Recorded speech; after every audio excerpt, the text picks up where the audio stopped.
Jo us explicaré el germà ric i el germà pobre.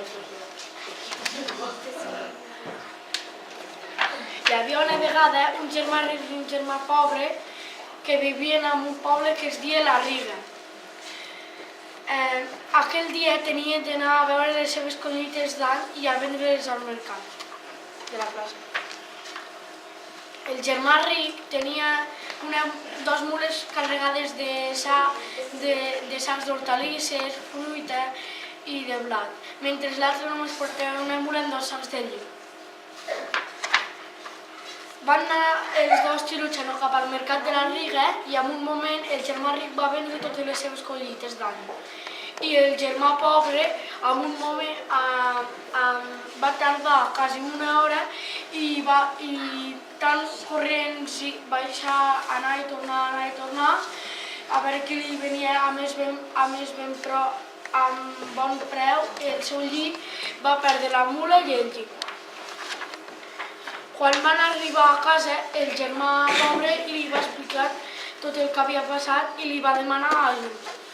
I li va donar un moneder que era ben buit. Quan va anar cap al bosc es va topar amb una gran bombolla de color groga, brillant i molt resplendorosa. I li va preguntar, i tu qui és? I ella va dir, soc la teva desgràcia. Ell li va dir si es podia fer més petita i va dir, sí, i va dir, encara més, no, encara més, fins que la va tancar a dins del moneder. Ell va anar a casa del ric i va tirar el moneder a dins del pou. Quan l'altre dia es van trobar, li va dir, he llançat el teu moneder dins del pou. I ell va dir, què has fet?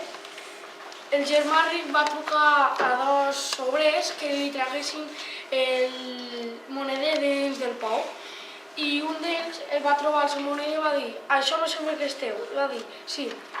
A l'obrir el moneder va sortir una gran bombolla que era la seva desgràcia, el mateix que havia ell.